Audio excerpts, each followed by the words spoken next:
Bonjour bien-aimés en Jésus-Christ. Voilà, je viens vous apporter l'instant prophétique du mois d'août 2023. Que Dieu vous bénisse, que Dieu nous fasse du bien ensemble. Nous rendons toute la gloire à notre Dieu.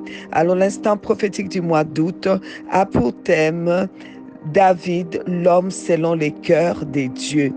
Quand on parle du cœur des dieux, c'est Dieu lui-même qui l'a dit.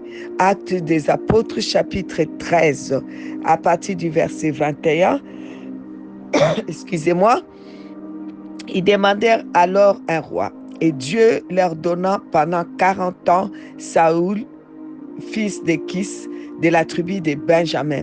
Puis, l'ayant rejeté, il leur suscita pour roi David, auquel il a rendu ces témoignages. J'ai trouvé David, fils d'Isaïe, homme selon mon cœur, qui accomplira toutes mes volontés. L'homme selon les cœurs de Dieu, c'est celui qui accomplit les volontés de Dieu. Pour cela, il faut connaître la volonté de Dieu, n'est-ce pas? Alors, l'homme selon les cœurs de Dieu. Donc, ça veut dire que quelqu'un qui a tout son cœur, vraiment tout son cœur pour Dieu.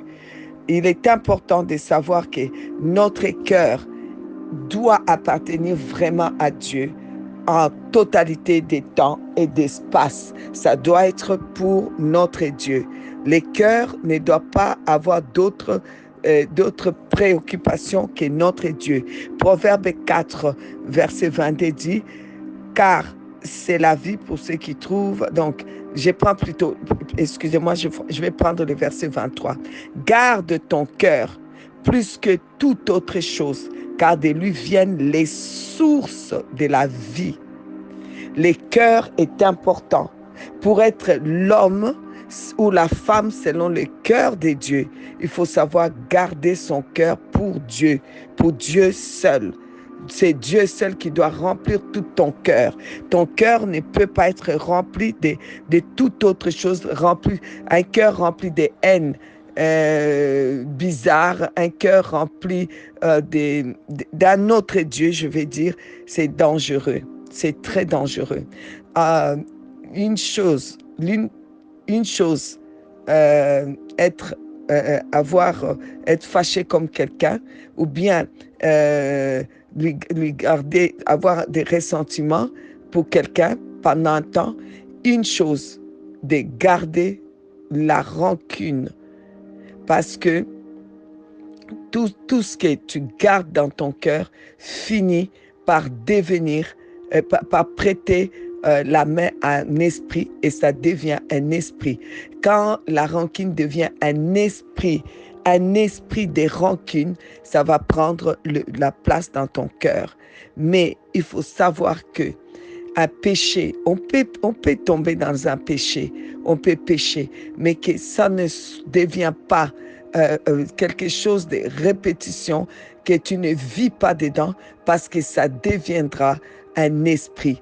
Tu peux mentir, mais quand tu es constamment en train de vivre dans le mensonge, ça devient un esprit de mensonge. Et quand c'est l'esprit des mensonges, là, c'est grave. Dieu ne peut pas trouver sa place. Alors, nous avons les cas de David. David n'était pas un homme parfait. Ce n'était pas, Dieu n'a pas dit c'est l'homme selon mon cœur parce qu'il était parfait. Non, on ne vous demande pas d'être parfait. On demande que vous soyez entier avec Dieu. Que vraiment, il n'y ait pas d'autre Dieu. C'est ça que Dieu nous demande. Qu'il n'y ait pas d'autre Dieu que lui. Que Yahweh, notre Dieu, notre Père, notre Créateur, le Tout-Puissant. Que lui seul, il soit le seul Dieu. Il soit le seul Dieu. Ça, c'est les premiers de ces commandements qui restent et qui demeurent d'éternité en éternité. Amen. On ne peut pas avoir d'autre Dieu devant sa face. Tu n'auras point d'autre Dieu devant ma face. Alléluia. Gloire éternelle à notre Dieu. 2 Samuel, le chapitre 11. Nous voyons comment, à partir du chapitre, à partir du verset 1er, 2 Samuel chapitre 11 à partir du verset 1er, vous pouvez lire comment David a manigancé pour faire tuer Uri, les maris de Bathsheba. Donc vraiment, si aujourd'hui on pouvait regarder que par rapport au péché, je vous assure que David ne pouvait pas du tout être l'homme selon les cœurs de Dieu. Parce que ce qu'il avait manigancé, c'était trop grave, quoi. On dit que David, il s'est promené sur le toit de sa maison royale. Et David a vu la femme de Uri se baigner. Et David a convoité cette femme. Et donc, vous allez lire dans 2 Samuel chapitre 11 à partir du verset 1er jusqu'au verset, vous allez même jusqu'au verset 16 pour lire cette histoire. Donc, David a vu la femme de Uri, il a convoité cette femme. Et qu'est-ce qu'il va faire? Il va tout faire pour coucher avec cette femme. Et ensuite, quand il va se rendre compte que la femme est enceinte, qu'est-ce qu'il va faire? Il va dire à Uri, Uri d'aller près il va tout faire, il va ramener Uri qui était parti avec les soldats, ils étaient partis sur les champs des batailles. Il va dire reviens, et il a tout fait pour que Uri aille coucher avec sa femme. Après, on pourra dire que l'enfant, c'est l'enfant de Uri. Mais comme Uri a dit non, il a dit non, mon Seigneur, je ne peux pas faire ça. Les autres sont dans les champs de bataille. Moi, je ne peux pas aller près de ma femme. Je vais dormir devant la porte, je vais dormir à terre. Donc, il n'a pas été avec sa femme. Alors, David, qu'est-ce qu'il va faire? Il va encore manigancer, de faire une lettre. De faire une lettre au verset 11. Uri répondit à David, l'arche et Israël et Juda habitent sous des tentes. Mon seigneur Joab et les serviteurs de mon seigneur campent à Ras, campagne. Et moi, j'entrerai dans ma maison pour manger et boire et pour coucher avec ma femme. Aussi vrai que tu es vivant et que ton âme est vivante, je ne ferai point cela. Donc, David, qu'est-ce qu'il va faire maintenant? David va écrire une lettre, verset 14. Le lendemain matin, David écrivit une lettre à Joab et l'envoya par la main d'Uri. Vous voyez, David a écrit une lettre et a pris cette lettre-là. Il a donné à Uri pour aller remettre à Joab, qui était le chef de l'armée, pour lui dire de placer Uri là où le combat était plus fort, de les mettre devant pour qu'il soit frappé et qu'il meure. Et Uri va prendre cette lettre, va apporter. Vous vous rendez compte, souvent, la lettre même de votre mort, vous-même vous transportez. Il a transporté la lettre où c'était son décret de mort, là où il devait mourir. Et que le Seigneur nous garde au nom de Jésus-Christ. Personne ne transportera une lettre qui le condamne au nom de Jésus-Christ. Donc, quand Uri amène la lettre, on le met devant et puis finalement, il va mourir. Vous imaginez tout ce que David a manigancé. Tout ce que David a manigancé, comment il peut être l'homme selon les cœurs de Dieu? En plus, Dieu lui-même, dans 1 Chronique 28, quand David voulait lui bâtir la maison, lui bâtir donc les temples, au verset 3, mais Dieu m'a dit, lui-même, David, il dit, Dieu m'a dit, tu ne bâtiras pas une maison à mon nom, car tu es un homme de guerre, et tu as versé du sang. Vous voyez? Donc, Dieu même dit que David, c'est un homme qui a les mains avec du sang, donc il a versé du sang. Comment ça peut être l'homme selon les cœurs de Dieu? On se pose cette question. Dans 2 Samuel 16, on voit que David, il a été insulté par une personne qu'il a vraiment bien insulté, les traitant. La Bible dit au verset 2,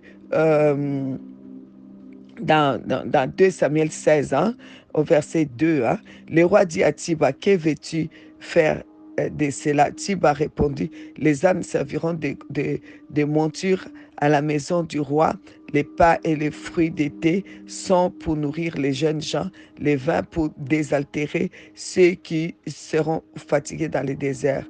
Alors, la Bible dit que au verset 5, David était arrivé jusqu'à Bachurim et voici, il sortit de là un homme de la famille et de la maison de Saül nommé Shimei, fils de Guéra.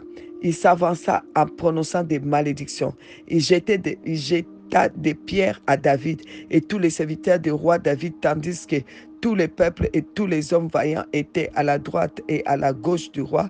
Shimei parlait ainsi à les maudissant, va-t'en, va-t'en, homme de sang. Excusez-moi, homme de sang, méchant homme. L'Éternel fait retomber sur toi tous les sangs de la maison de Saül dont tu occupais le trône. Et l'Éternel a livré le royaume entre les mains d'Absalom, ton fils. Et te voilà malheureux comme tu le mérites, car tu es un homme de sang. Vous voyez quelqu'un qui l'insultait vraiment et qui parlait vraiment de David, homme de sang. C'est que Dieu lui-même déjà lui avait dit.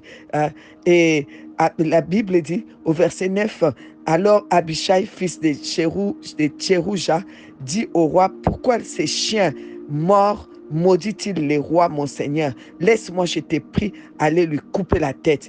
Mais les rois, donc vous voyez, les rois a fait quelqu'un qui pardonne.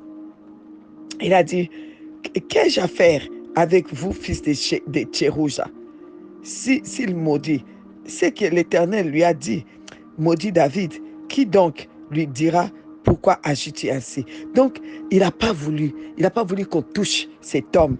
Mais à la fin de sa vie, David va mourir, donne des conseils à son fils. Regardez ce que David va dire dans 1 Roi, chapitre 2. David va dire, 1 Roi, chapitre 2, verset 5, il dit à son fils, il écrit dans une lettre en plus, il le dit et puis il écrit.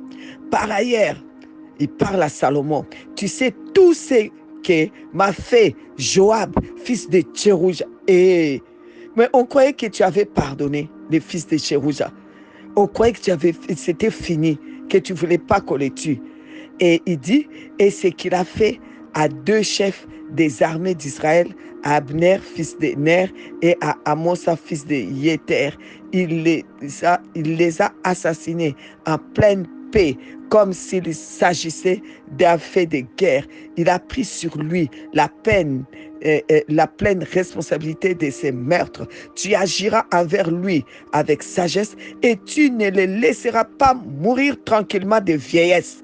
Donc, il laisse une lettre à son fils où il va donner des noms de personnes qui lui ont fait du mal.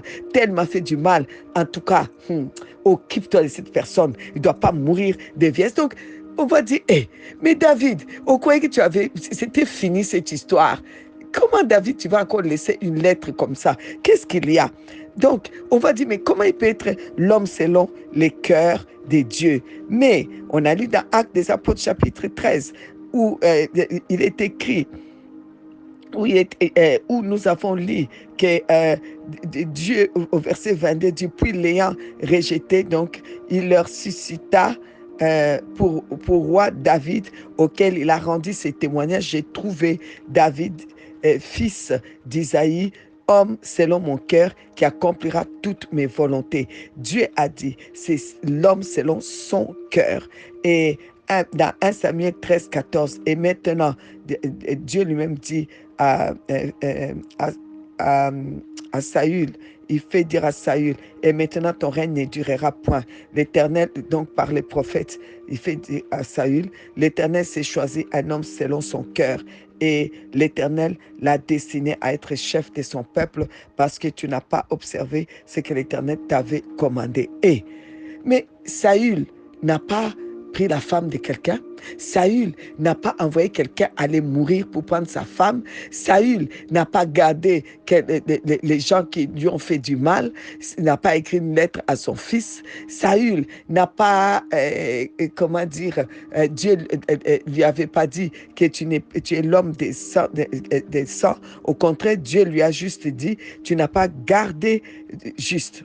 C'est une manière de parler. Tu n'as pas gardé ce que je t'avais commandé. Tu n'as pas... Donc voilà. Pourquoi? Pourquoi Saül va être rejeté? Et David qui a fait tellement de choses vraiment qui n'étaient pas bien, Dieu va dire c'est l'homme selon son cœur. Dieu regarde au cœur. La Bible dit Dieu regarde au cœur. C'est important les cœurs. Et c'est pour cela qu'il dit, c'est l'homme selon mon cœur. Pourquoi? Parce que le cœur de David était tout entier à Dieu. C'était vraiment à Dieu. David n'a pas commis l'idolâtrie. David n'avait pas d'autre Dieu dans son cœur. C'était que l'Éternel, son Dieu. L'idolâtrie est la plus haute offense qu'on peut faire à Dieu. L'idolâtrie. Avoir un autre Dieu dans ton cœur, c'est ça qui est dangereux. C'est très dangereux, David, c'est le style de quelqu'un qui, dans le psaume 51, on vient lui dire, quand Nathan va lui dire que je connais quelqu'un qui avait plein de brebis et qui pouvait en avoir autant qu'il voulait, et il a convoité la brebis de quelqu'un et il l'envoie mourir et tout. David va dire non, il faut qu'on règle les problèmes de cet homme, amenez-le-moi, il va être puni sévèrement. Et le roi, et le prophète Nathan va dire c'est toi. David, dans le psaume 51, va pleurer devant Dieu. Vous lisez le psaume 51 à partir du verset 1er. Vous allez voir comment David va répandre son cœur. David va dire au verset 2, lave-moi complètement de mon iniquité, purifie-moi de mon péché. Il va demander pardon à Dieu. Mais la chose qu'il va vraiment demander à Dieu, qui était important pour lui, au verset 11, il dit, ne me rejette pas loin de ta face. Ne me retire pas ton Esprit Saint. David va vraiment demander ça à Dieu. C'était important pour lui que Dieu ne le rejette pas devant la face de Dieu. Donc David était tout le temps devant la face de Dieu. Même quand il est tombé, David était devant la face de Dieu. Même quand il est tombé, David avait l'Esprit de Dieu. Oui, David va demander cela au Seigneur. Il va vraiment demander, pardon du sang versé et tout, mais il va mentionner cela. Il ne veut pas aller loin. Et il va demander à Dieu de rester là parce que David était toujours devant la face de Dieu. David avait l'Esprit de Dieu. Il était devant la face de Dieu. Et vous allez voir au psaume 84, c'est que David va dire au verset 10, mieux vaut un jour dans tes parvis que 1000 ailleurs. Je préfère me tenir sur les seuils de la maison de mon Dieu plutôt qu'habiter sous les tentes de la méchanceté. David le psaume chapitre 27, verset 4, il dit, je demande à l'Éternel il dit bien une chose que je désire.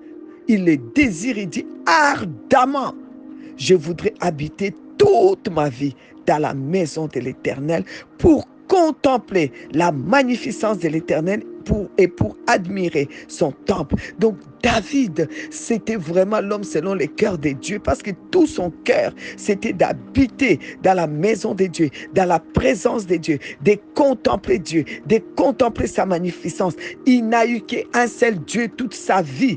David n'a pas été consulté des devins. David n'a consulté que des prophètes, consulté son Dieu.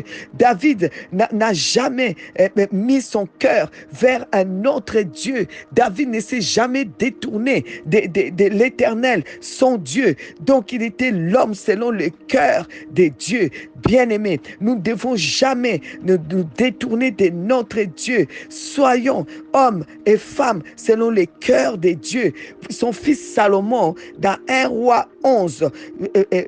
Vous allez tout lire, 1 roi 11. Et moi, je vous prends juste le verset 10, à partir du verset 10 et 12, et jusqu'à 12. Il lui avait, à cet égard, défendu. Dieu a défendu donc à Salomon d'aller après d'autres dieux. Mais Salomon n'observa point les ordres de l'Éternel. Et l'Éternel dit à Salomon, puisque tu as agi de la sorte et que tu n'as point observé mon alliance et mes lois que je t'avais prescrites, je déchirerai les royaumes des dessus de toi et je les donnerai à ton serviteur. Seulement, écoutez bien, seulement, je ne le ferai point pendant ta vie à cause de qui? De David, son père, de la fidélité de David envers Dieu.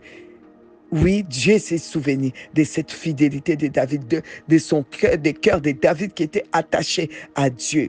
Salomon a été rejeté, pas parce qu'il a eu plein de femmes, pas parce que il a fait n'importe quoi, mais c'est parce que il a été vers d'autres dieux. Et Dieu lui dira, tu n'as point